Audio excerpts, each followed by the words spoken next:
Alright, we are recording and can finally start. I have quite a few notes. For chapter 1 of Search for Spock, which is also in here, so I guess if we want to assume that duty, honor, and redemption map to the three stories of the Star Trek trilogy, this one is honor. Spock was dead. The company of the Enterprise gathered together on the recreation deck to remember their friend. Dr. Leonard McCoy, ship's surgeon, moved half a pace into the circle. As he raised his glass in a final toast, he glanced at each of his compatriots in turn. Alright.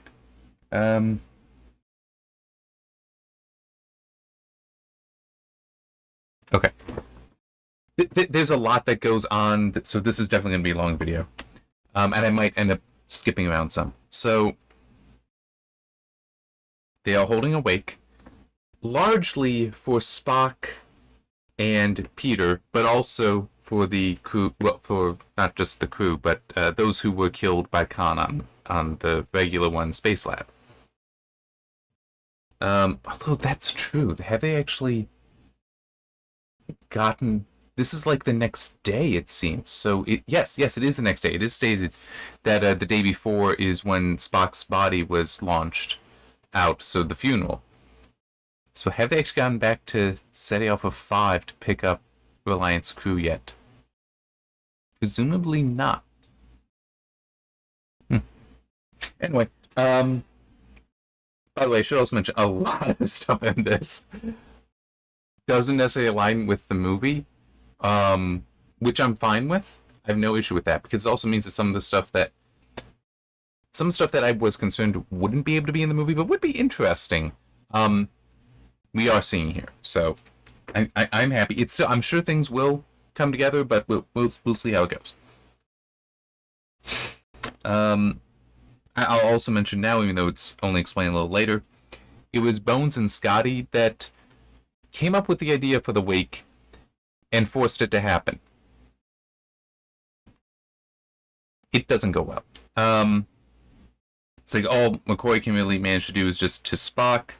Scotty manages to Peter, and then David steps forward to our friends on Space Lab, and then that's it. There's no loud sharing of stories. It's like it's just amongst the people there, like in groups that form.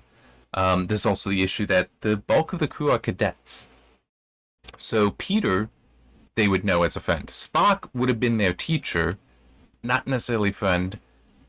And the people killed on Space Lab, only David and Carol would have known. So,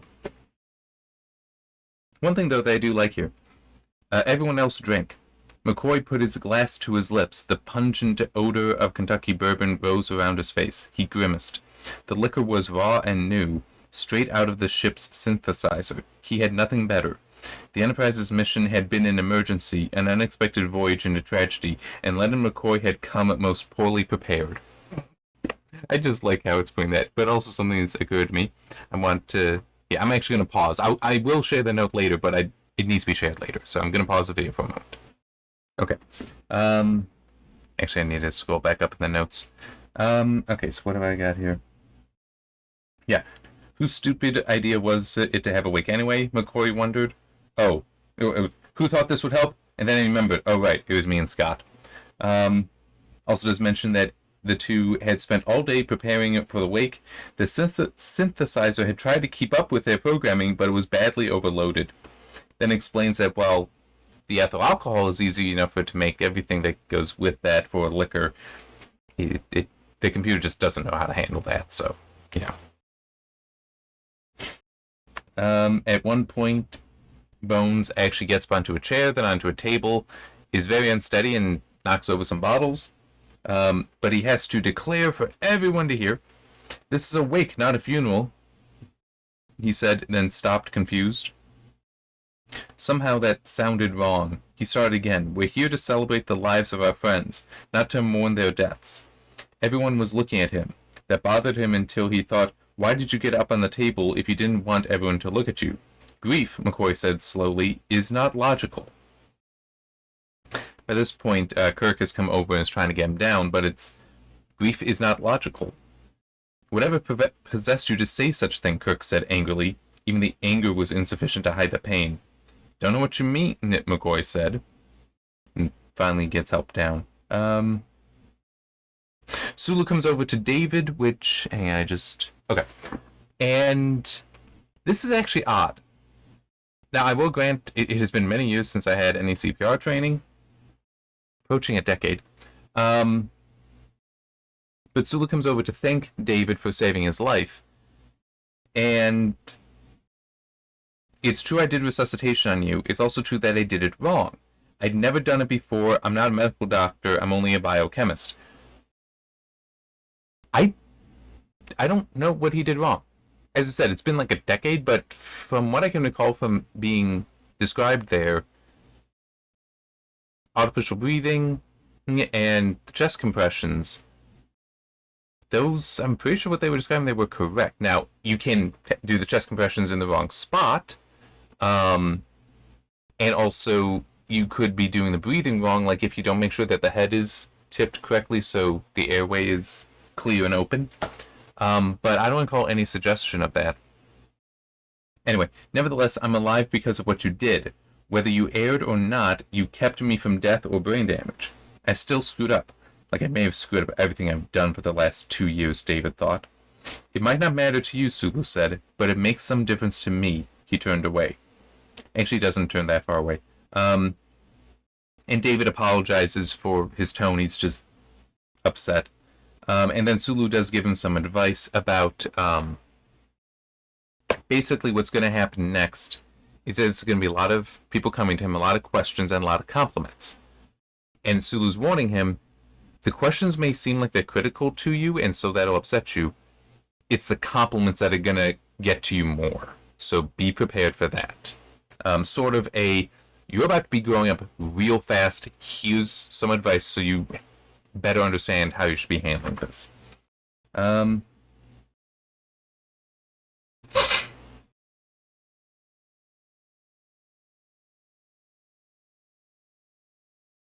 So the next bit...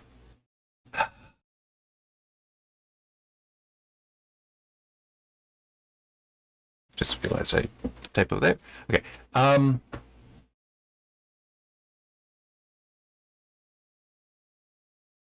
Okay. The chapter kind of skips between different people and goes back and forth, so this might be a little tricky because I kind of do want to put together the whole thing, but that'll make it more confusing. So as far as making sure I'm following the order in the notes. David walked up quietly behind Savick, who's just like off in the corner alone. Hello, David, she said, without turning as he opened his mouth to speak. Hi, he said, trying to pretend she had not startled him with her preternatural senses. Can I get you a drink? No, I never drink alcohol. Why not? It has an unfortunate effect on me. But that's the whole point. It would help you loosen up. It would help you forget. Forget what? Grief, sadness, Mr. Spock's death? I am a Vulcan. I experience neither grief nor sadness. Not true, but anyway. You're not all Vulcan. She ignored the comment.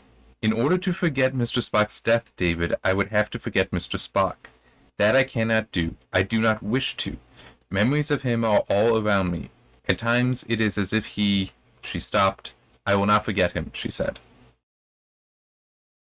So I do have to reject the notion that grief and sadness are meaningless to Vulcans. Even in the original series, there were times that Spock clearly was sad. Like, in a mock time, he was sad. He was grieving for his believed killing of Kirk. But it's also, Spock certainly had an understanding of it because he gave her an excuse to go to sickbay and hopefully see David before he died. That did not happen. She got there too late. And then she did very much grieve for him. And then there was the vigil later.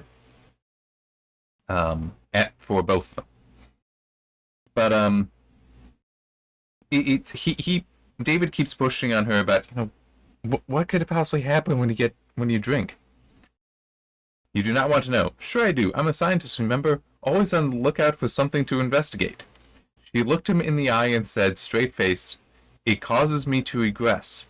permits the Romulan elements of my character to predominate.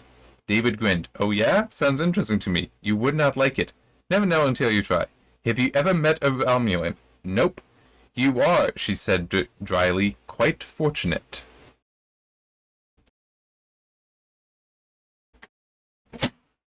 I also know where this is going, but it's still... Yep. Yeah. So, one thing that definitely from what had been said in the previous book, but also what even just gets said in this chapter, kind of reminds me of a criticism that I'd seen some in the chat. I mentioned the Landing Party stream that Graham Nolan does on his channel, where they're going through the episodes of the original series. And hopefully they will also get to the movies. Hopefully they also go to the 90s Star Trek. But anyway, at one point, I don't remember which it was, we were having a little bit of a debate not really a debate, in the chat about how some of the species changed between the original series and TNG. A lot of focus was on the Klingons, but with this, I'm also kind of feeling, if we were to take the description that we get of the Romulans here and in Wrath of Khan as canon, well, the original canon, the differences we get here versus in TNG is at least as stark as what we get between the Klingons of the original series and Klingons of TNG as well. Excuse me. With one person was pointing out how they seem more brutish in TNG and on. And in some ways, yes. I absolutely had to agree, because some of the Klingon commanders in the original series were truly strategic geniuses, at least at the level of Kirk. In some, you could believe, surpassed him. That's the level that they were at. But that's very rarely what you see in TNG. Which, to be fair, a lot of the leaders, though it does seem, are mainly political. The Empire has been at peace, though, so in a way it kind of makes sense, but is Gowron, Duras, even Kimpek, they were politicians more than warriors. It's not until you get Martok in Deep Space Nine where you see a Klingon leader who is actually a warrior. So, but here, just some of this with the Romulans, they always seemed more insidious. So, I mean, some aspects of their cruelty I could believe, but some others, you wouldn't. The way it was described that they would rape Vulcans and then keep them alive until they either give birth or could witness the birth of the half-breed child. Which, I'll be honest, I don't like calling them half-breed in this. I feel that isn't, because it's technically the same species. Still, they haven't diverged that much. So that's why I'm pretty sure I was using hybrid in what I wrote out for Wrath of Khan review. It's if it could be a hybrid. But in any case, that doesn't quite seem like what any of the Romulans in TNG would do. That they are schemers, but they're not necessarily to that level. I mean, there would be some, but it wouldn't be a cultural thing. It would be, yes, there are some there, just as there are really sick, evil people in any population. So, yeah, I do wonder.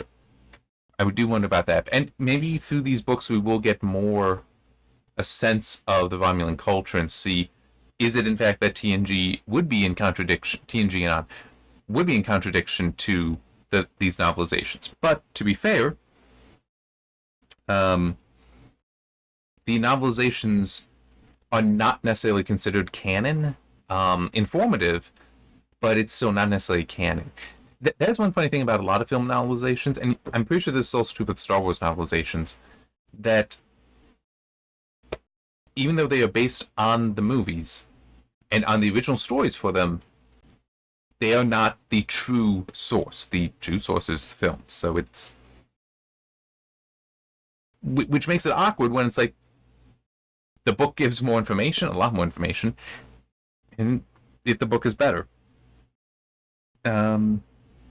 Okay. I have a highlight here. I do also want to just check. Okay.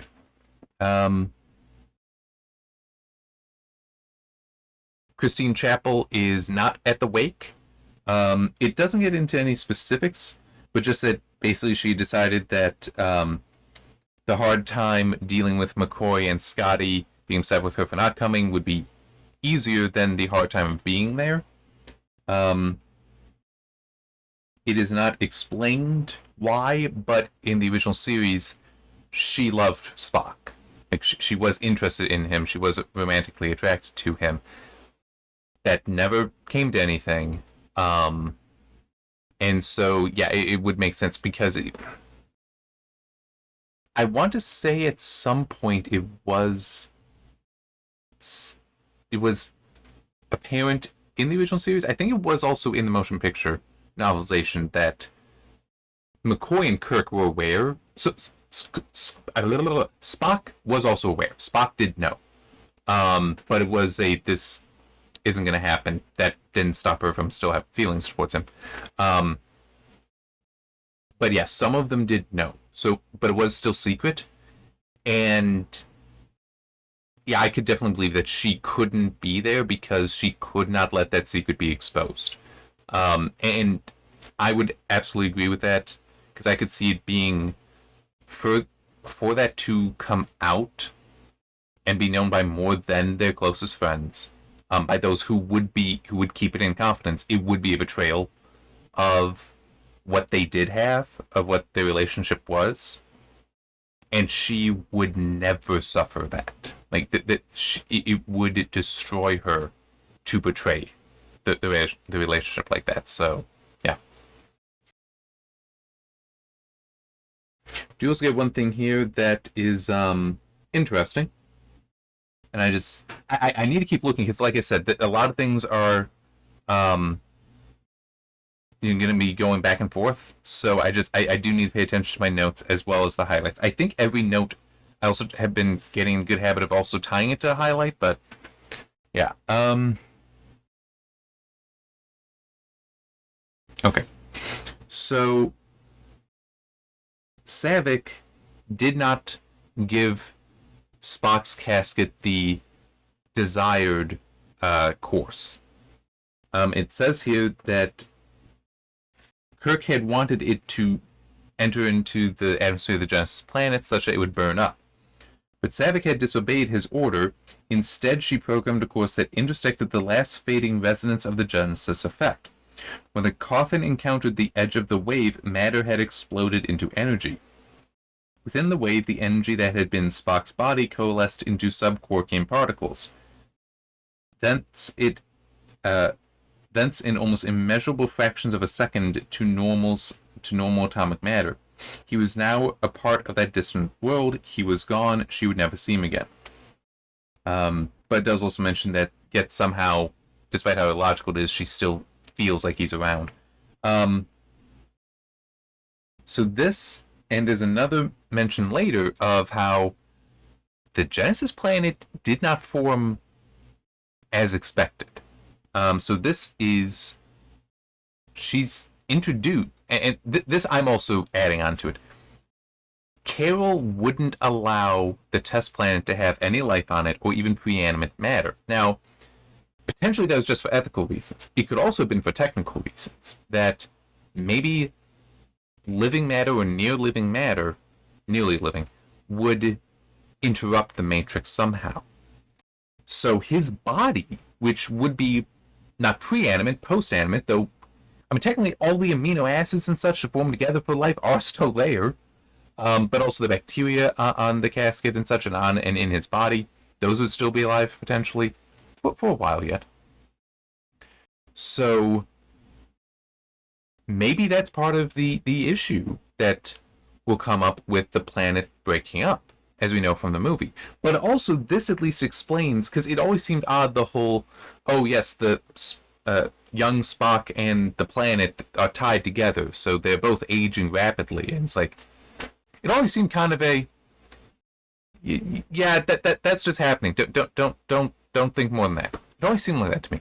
But this is like, okay, no. There is actually, like, if his body is formed there, then that means he has somehow had an imprint on Genesis. So now there is going to be a connection there. We'll see how it goes. I mean, his body has to somehow exist there. But yeah, this is a major deviation, though, from even the ending of the Wrath of Khan movie, because you see the torpedo. It's labeled a Mark 6 torpedo. It is a torpedo, not a casket. But we see it on the planet. Whereas this would be saying it doesn't exist anymore. Or it's going to be it reformed. Which, that isn't what I'd expect Genesis to do. So that this is... I am very curious about this. Also, though, it does still annoy me, the whole sub-Quarkian particles and sub-elemental particles. It's like... Don't think it's a thing, but anyhow. Okay. So that was shared as David and she are still talking. Yeah, the funeral yesterday and the wake today. They aren't really for the people who died. David is trying to explain to Saavik what the purpose of a wake is. I do not understand. They're for the people who are left behind. People, humans I mean, need to express their feelings. Otherwise we bottle them up inside and they make us sick. It sounded like the purest hocus pocus to Saavik, who had spent half her life learning to control her emotions. You mean, she said, this procedure is meant to make people feel better? That's right. Then why does everyone look so unhappy? David could not help it. He laughed.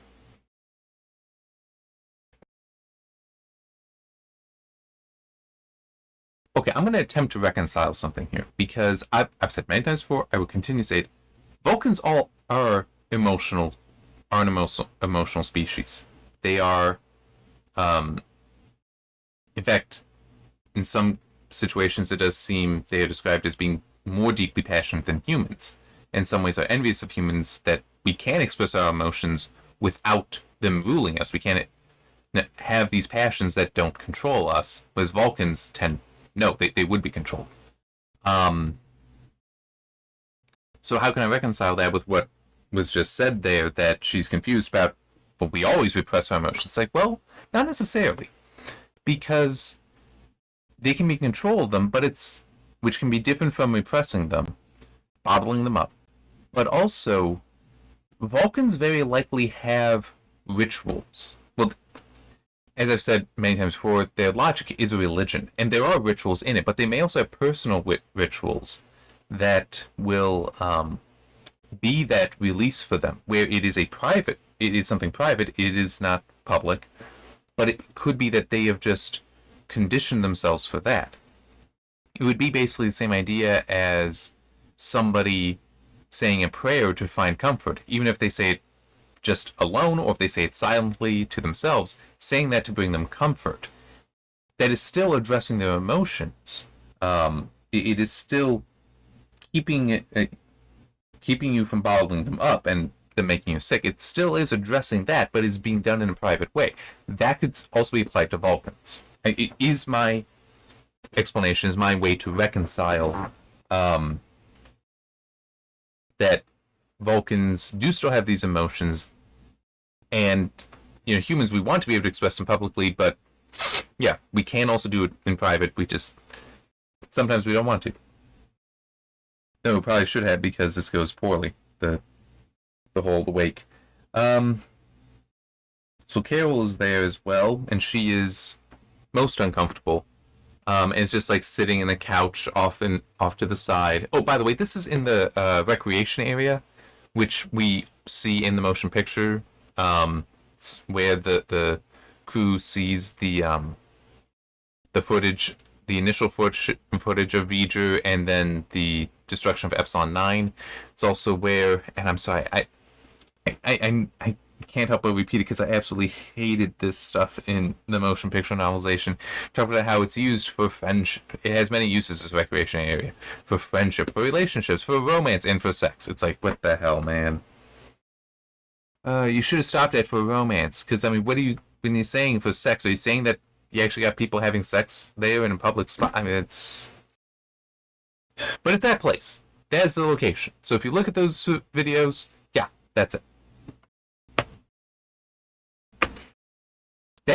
It is funny, okay? I know, this is quite an aside.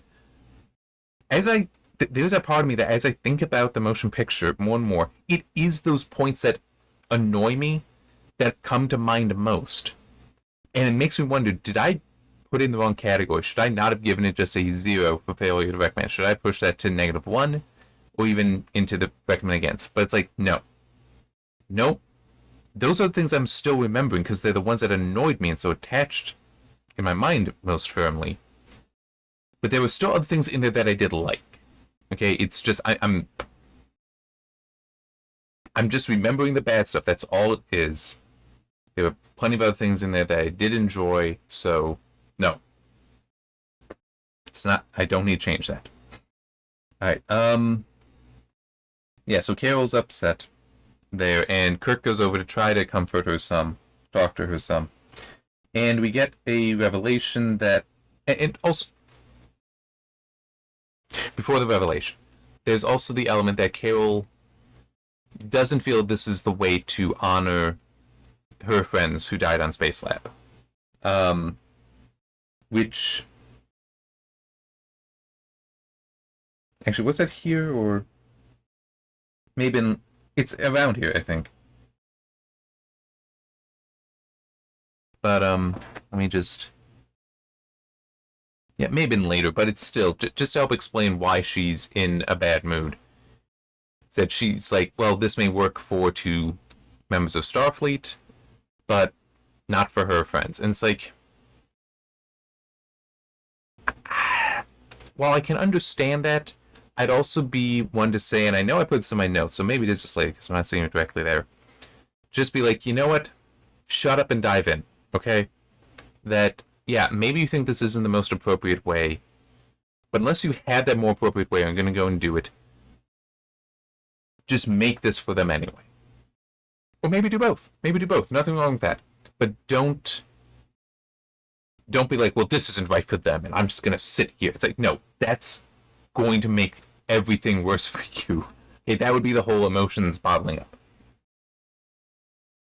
But there's another thing mentioned here that, because, Kirk also very clumsily, in my opinion, for how this is written, at least. Kirk, not Vonda. Okay, I'm fine with how she wrote it.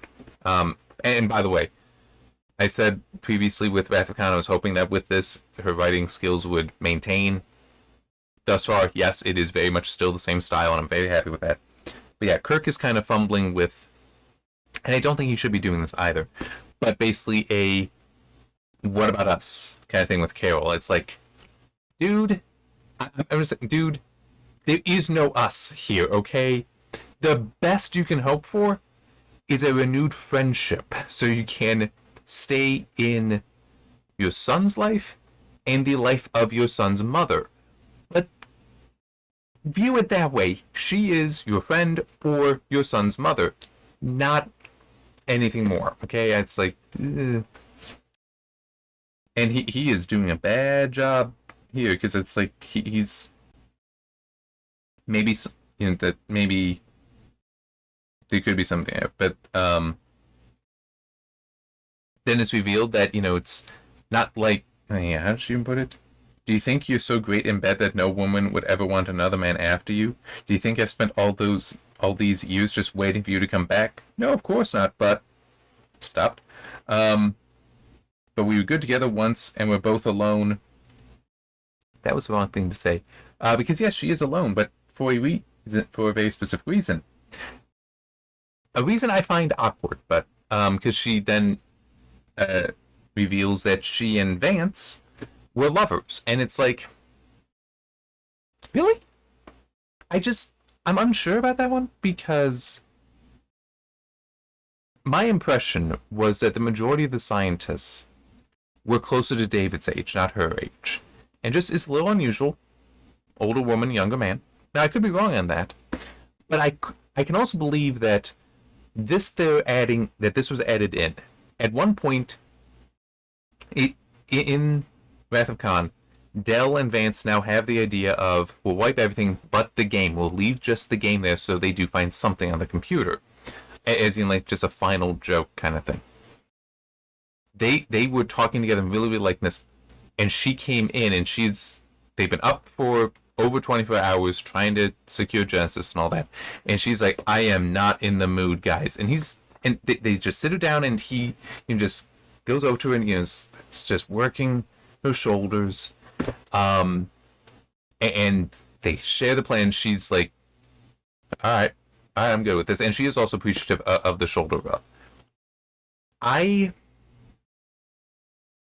When I read that, I did not infer any romantic connection there. Just she's stressed, gonna help her out here. And just, let's try to get rid of some of that stress while you hear our silly, childish idea, okay? And hopefully you don't knock us around for trying to do this. But I can also see it being the whole, okay, I want it to be clear that she did move on, that she doesn't need Kirk, and a specific reason why she would reject Kirk, for Vonda, I mean. And it's like, what if I say that there was more to it than that? Than just the shoulder rub, than just a platonic kind of thing there. It's like, I could see that being the case. I can. I still, because it would have made the Genesis Project awkward. Because, I mean, it's not like the two Deltons there that as a species need their intimacy with each other, but also they were already lovers, so they essentially a husband and wife pair joined the team. That's different from you're on the team and then you become lovers on the team, because that does potentially make things more awkward. So yeah, I'm not the happiest about it, but I don't know, maybe we'll see there be more to it. But if this is just throwaway, a thing that's just there, then it's like, yeah. Okay,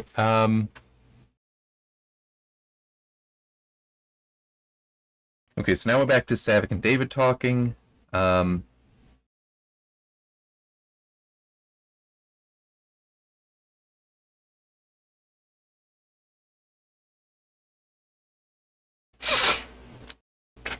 Yeah, I'll go a little bit above for the highlight.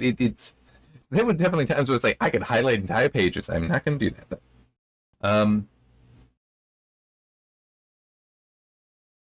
For many years I've tried to be Vulcan, I know, but I am not all Vulcan, and I never will be, she said, any more than Mr. Spock. He said to me, she paused, uncertain how David would react. He said I was unique and that I must find my own path. Good advice for anybody, David said, now getting to the highlight. Saavik drew her hand away from David's grasp and picked up his drink. She barely tasted it. The raw imaged alcohol slid fiery across her tongue, and the potent fumes seemed to go straight to her brain. She put down the glass. David watched her curiously. David, she said hesitantly, I should say, I'm under the impression that you have positive feelings towards me. Is that true? It is very true, he said. Well, it's very true, he said. Will you help me find my path, if I can? Will you come to my cabin with me? Yes, he said, I will. Now? In reply, he put his hand in hers again, and they walked together from the recreation hall. So one thing, just, it was mentioned here before I started reading, that he did take her hand, and she even was thinking about the whole, with a simple forming of a fist, she can break his hand. She can break every bone in his hand, because she is, being Vulcan Romulan, has plenty of strength to do that. But she doesn't. And she didn't even have an impulse to do so. That basically is saying that, yes, there is something there. But when reading this, I was concerned, because I want them to have an actual healthy relationship and it not just be, will you help me find my path? Kind of thing. Not something clinical for her. And I will spoil this. No, he is interested in her, and she is also interested in him. So it is at least a start to a potentially very healthy relationship for them both. Okay, I just do want to be clear on that. We don't need to be worried about it. And Because I was. Because, like, I really liked Savik's character. I liked their interactions in Wrath of Khan. If that got spoiled, I'd have been pissed. Fortunately, not what's happening here, so I'm good with that.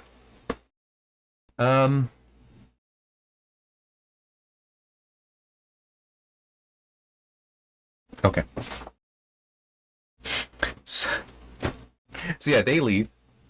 Kirk had escorted Carol to her quarters, and again was being very stupid. And I think it may have actually been at this point that the whole Vance thing was mentioned.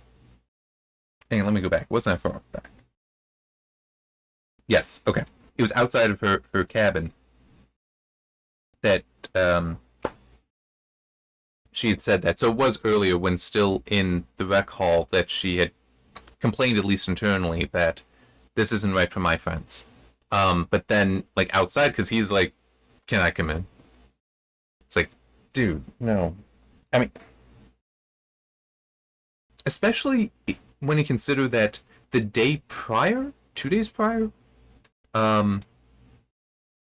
he was in the dark in his room mourning over Spock. And, well, not exactly mourning. He was mourning for himself, actually. He felt so lost without Spock being there. And Carol came in, and he asked her to leave, but she said no. And still, she came in and just stayed with him a little bit. Nothing sexual, nothing romantic, nothing like that. Just very much she cares about him and didn't want him to be alone. It wasn't until he fell asleep that she then, like, pushed him back onto the couch, put a blanket over him, and then left. And now he could potentially be kind of similar and just not let her be alone, but just that. Nothing additional to it. And he was screwing up. Well, anyway, he's now walking back, runs into Savick and David, and doesn't immediately read what's going on. And so he's he does suggest, well, there's also the whole what's the purpose of a wake? Kirk gives his answer, and Savick's like, that's almost exactly how David explained it.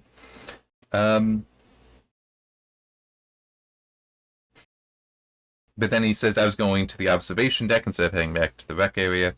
Would you like to come along? I am familiar with the observation deck, Savick said. I'd sure like to see it, David said. Any other time. But Lieutenant Savick wanted to check some things on the bridge. Kirk glanced from David to Savick and back. Savick started to say something but stopped. A blush colored David's transparently fair complexion. Kirk realized that he had put his foot in his mouth for the second time in 10 minutes. He too began to blush. I see, he said. Important work. Carry on then. He turned and strode quickly away. And Savick is like, I have nothing to do on the bridge. I had to say something to get rid of him. It's like, but he would know if something came up, there'd just be an alarm for us. Maybe. It's like, well, it has been a while since he's been in command of a ship. Perhaps he's forgotten. It's like, yeah, sure, that's it. I'm sorry, it is unintentional and some intentional humor with Savick, and just the whole that she's taking it so literally there. It's like, but to be fair, it's not like David would want to actually say, no, he finally figured out we're gonna go have sex. It's like, my dad finally figured out we're about to go have sex, and he's just, we're not talking about that openly. We don't do that in this species.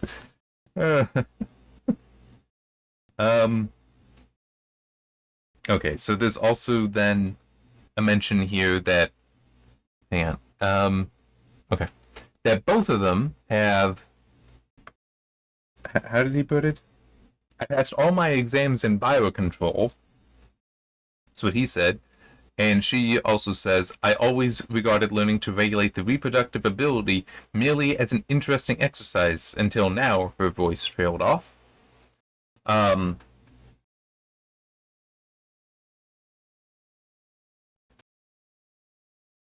So I highlight that and put in my notes mainly because, and this, I don't know if we really need it written in there, but you know what? Fine. All right. Maybe I'm just being a little prudish there. I accuse me of it. I don't care. It's maybe I am, maybe I'm not. Whatever.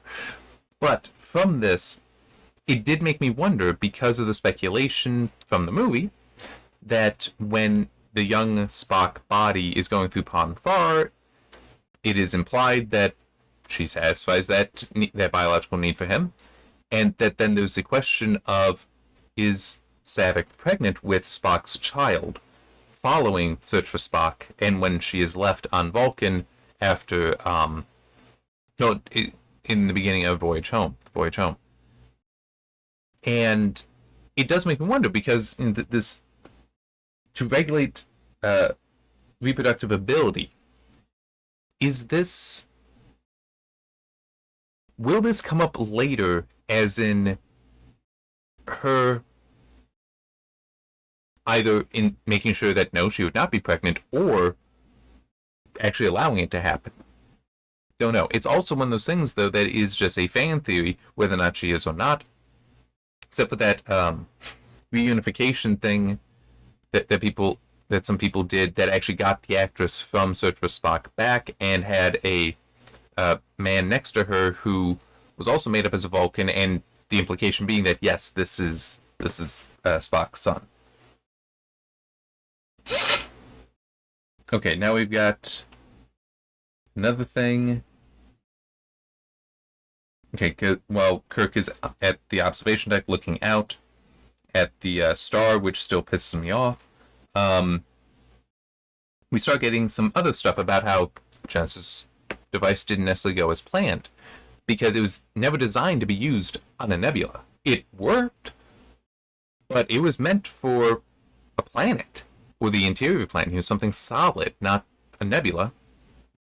So, don't know what's going to happen.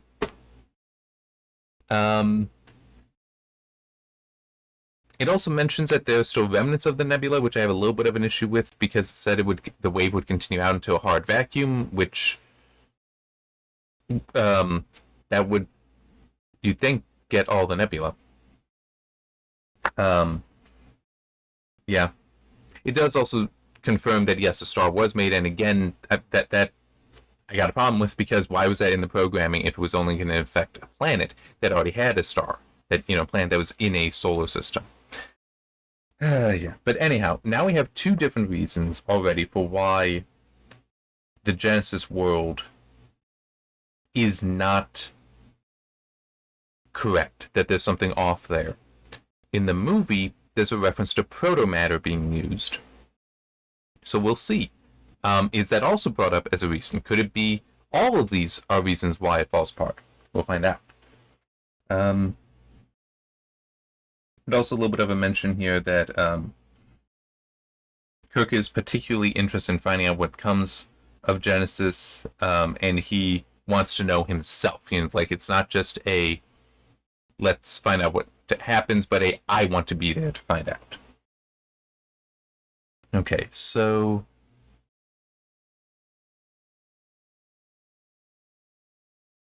okay. So now we cut to I'm just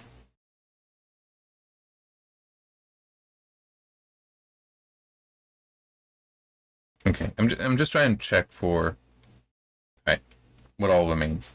So now we cut to after David and Saavik have had sex. And it is, from what is written here, I mean, there are times when Saavik is seeming kind of cold, and that it was clinical. But even from that, it's like, yes, and then it kind of moves into her actually having some fun teasing David a little bit, and that, no, it's...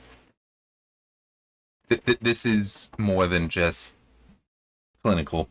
And also more than just, like, she's emotionally in pain and thinks that kind of intimacy may heal it. There is more to it than that. There is actual relationship here.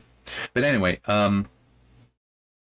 he starts running a hand, over her body, feels her collarbone, but also feels her shoulder, and notices a scar there. And what is this? And she explains it is a family mark. I never heard of family marks, he said. That is not surprising. Information about them may only be passed on orally. It is a capital crime in the Romulan Empire to make permanent records of them. Why don't you have the mark removed? Doesn't it remind you of unpleasant times? I do not wish to forget those times, Savick said, any more than I wish to forget Mr. Spock. All those memories are important to me. Besides, it may have its use someday. How? Should I have the misfortune to encounter my Romulan parent, it is absolute proof of our relationship. But if you don't want to know your Romulan parent, the family mark permits me to demand certain rights, Savick said. It would be considered very bad manners to refuse a family member's challenge to a death duel. So, and it gets, well, here, let me read this as well. It feels good when you touch it, she said. The coolness of your hand is soothing. Were you born with it, or is it a tattoo? Neither. It is a brand. A brand? They apply it soon after one is out of the womb. Gods, what a thing to do to a little baby. Good thing you can't remember it. What makes you think I cannot remember it? Horrified, David said, You mean you can? Of course. The white glow was the first beautiful thing I ever encountered, and its touch was the first pain. And then continues on, do you not remember your own birth? And David's like, no, most people don't. And then has to be corrected. It's like, okay, no, most humans don't. And that is a certain biological fact, I'm pretty sure. So, compared to other mammals, humans are born prematurely. Our brains are not developed to the point of other mammals when they are born. But there's good reason for that. If we develop that much longer to get to the same level of brain development, the head would be too large for the mother to give birth. Yeah, that's a bit of a problem. But it also is, I'm pretty sure why, it is not possible for a human to have at least any reliable memory that early. Because, like, literally your brain is still forming. I don't think it is possible. I could be wrong on that. It is also one of those things, there's an episode of Voyager where Harry Kim tries claiming that he can remember that part. He's like, no, you can't. You may imagine you do, but no way. But yeah, so she, apparently all Romulan children, even the hybrids that they have to deny even exist, or that the Romulan government denies even exist, get branded like that. Okay.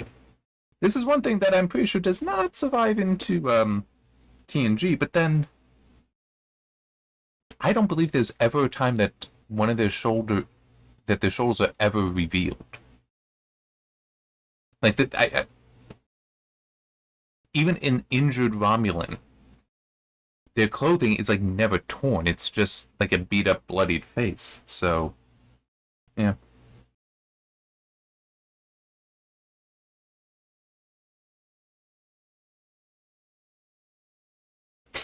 Okay, I'm just checking. Okay, no. It is mentioned also, like she does say, don't worry, it's not like I'm going to defect the Romulan Empire so I can hunt the person down. It's like, don't worry, David. But it is, it's like, hey, if it just happens to come up, it's an infinitesimal chance. But if it just happens to come up, I'll be able to say, hey, we're going to fight to the death now for what you did. Okay. It does also make me wonder, are we just getting more background on the Romulans at this point, or does this in fact come up later? Like even something while on Genesis, if on the Genesis planet, if the Klingons are there and like find that and like I know that it's something. I don't know. It could be interesting if they do. Let's get to this. This is the two of them still talking.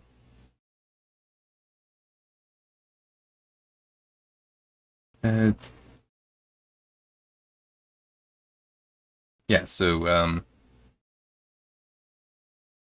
David just admits it's bad habit, always thinking about humans first. No offense taken, I'm always glad to learn something new about a fellow intelligent species. The last few hours have been very rewarding. I have learned a great deal. By the way, the last few hours would also include the wreck area, just to be clear, because when we cut back to Kirk, he's only been at the observation deck for an hour. Okay, just... Although a joke is still made about time. David did not quite know how to take that, so he replied with an inarticulate, Yes, Savick said. I feel that my experiments have been most instructive. Is that all I am to you? An experiment? That is one of the things you are, she said in an even tone. And not the least, but not the most either. You've helped me learn that I have capabilities I believed I did not possess. Like the capacity to love? I am unprepared to make that claim. I do not even comprehend the concept. David laughed softly. Neither does anybody else. Indeed? My research is unfinished. I thought I simply had not encountered a satisfactory definition. It isn't something you can quantify. Someone should conduct experiments. Experiments, David said, slightly shocked. Certainly. Perhaps we might collaborate on a paper. Savick? Yep. But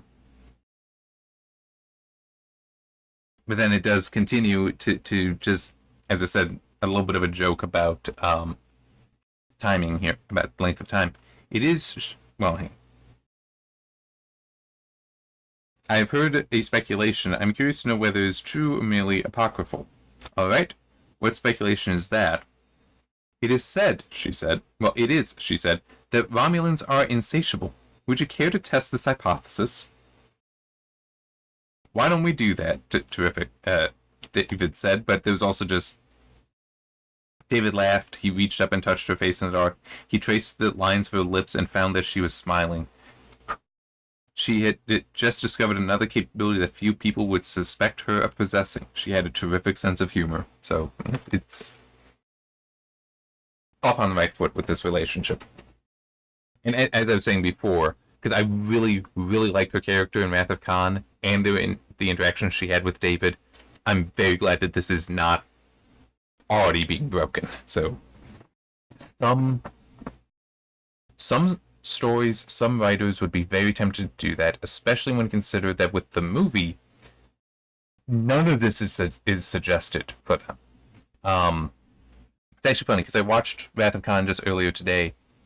I had nothing against Christy Alley, don't get me wrong, but I don't think the way she portrays Savick in the movie would suggest, at least at that time, she would not have been able to portray Savick of the book.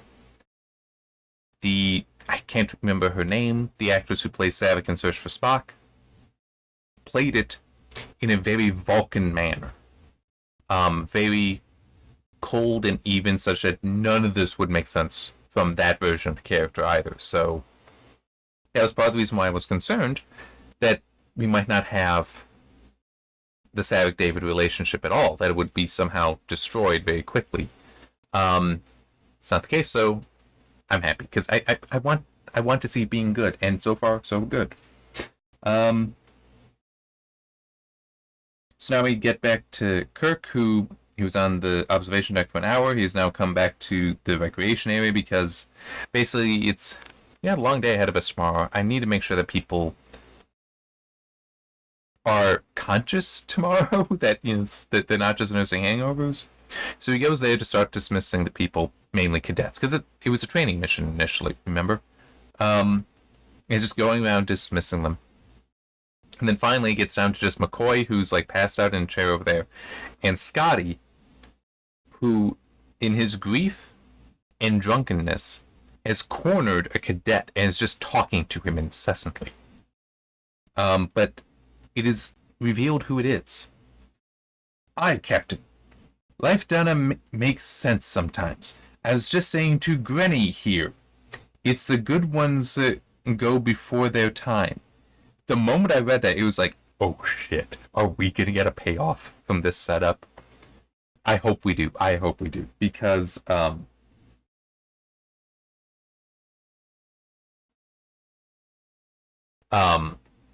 Granny,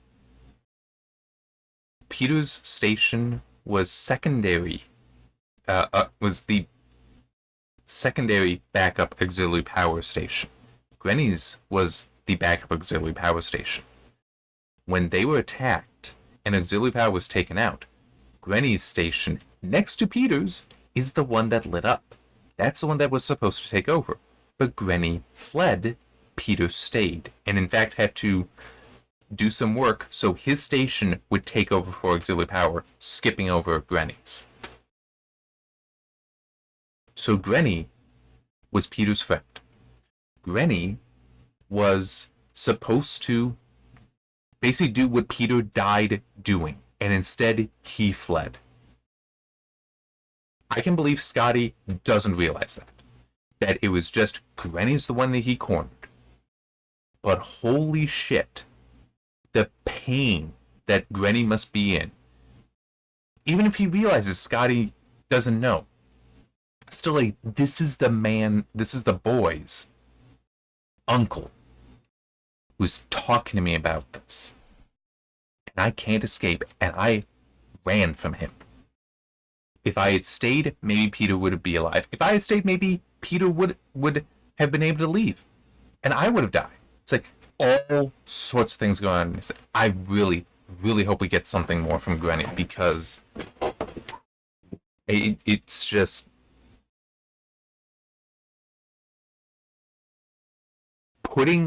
having be Grenny, that is the cadet Scotty is cornered, is a choice, okay? I just really, really hope that Vonda pays it off later. I really hope so. I mean, and it could even be when they get back, Grenny leaves the academy, that he's out. And Kirk could go to him and be like, why? And he could explain, because I failed Peter. I let him down. And it's like, no, you didn't. I ran. Everybody runs sometime. It's like, I could see even Kirk saying, doesn't matter. Are you going to run the next time? But Grenny could be like,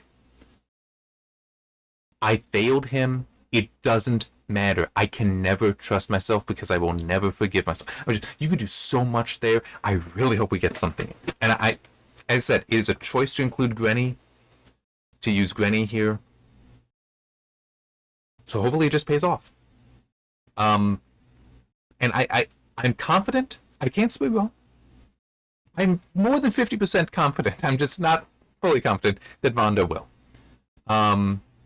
The reason why I also just want to stress that is some of the books I've read,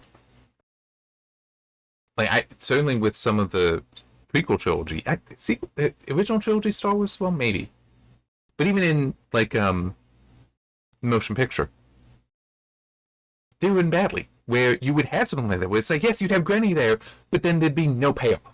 You would just, yeah, it was Grenny. Why? Because he was the only other named cadet. It's like, you now understand the significance of the character there and the relationship he had with Peter, and therefore the relationship he has with Scotty. Oh, yeah, I should have done something. Yes, you should have done something with it.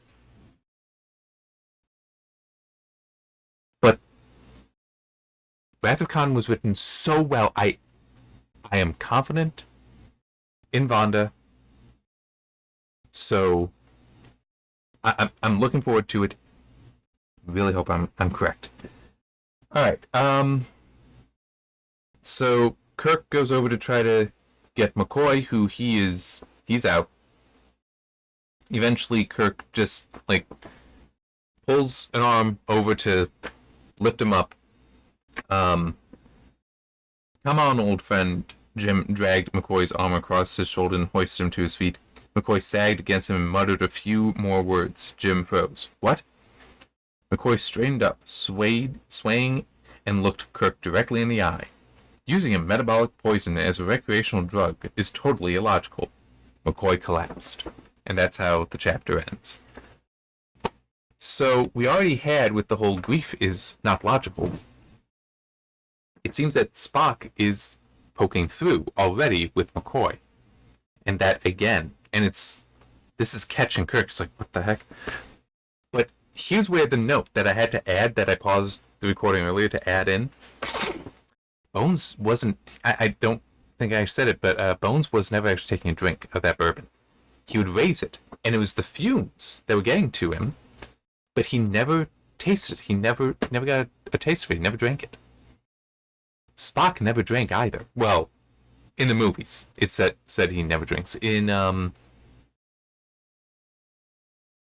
there is an episode of the original series I want to say where he does specifically say he does not drink, but then there's another later where he does.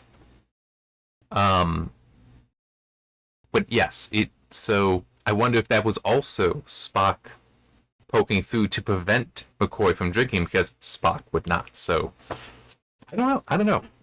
But with how some of the writing was in Wrath of Khan, I can totally believe it. That there can be those subtle clues that Vonda is just dropping in there where it's like, you're not necessarily going to pick up on it. But then, like, almost a second reading, you'd figure it out.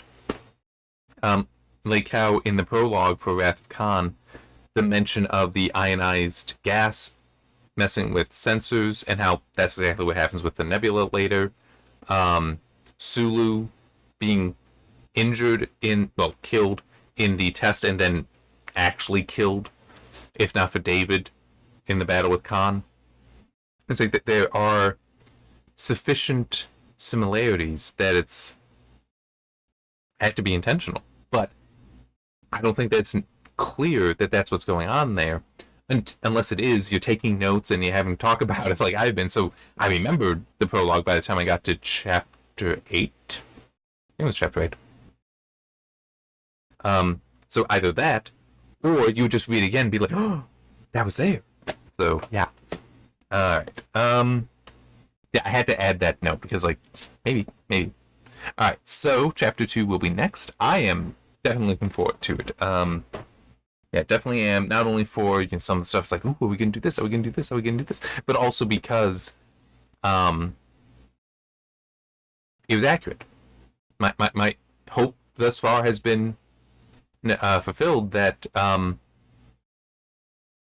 Vonda is still writing it very well, just as she wrote Wrath of Khan very well. I mean, so yeah, it's also really neat because I already said, I believe, I'm really confident that I like the novelization of Wrath of Khan better than the movie. Search for Spock, I don't like as much as Wrath of Khan. Star Trek 6 is my favorite. But Search for Spock, I don't like as much as Wrath of Khan, but she managed to write a book, the novelization of the story, that I liked better than the movie, so there's potential here for me to like this more than the movie as well. And actually, hang on, one quick thing. Okay. It's still on the Enterprise, because it starts with Chapel is doing something. So, yeah. Which is also going to be neat, because of the whole, as I said, she had feelings for Spock, and maybe we'll get a little bit of what's going on there, of how she is dealing with that. It could also be that it's just the next day and she's having to help people with hangover remedies. Anyway, alright, yeah, so definitely looking forward to this. See you next time.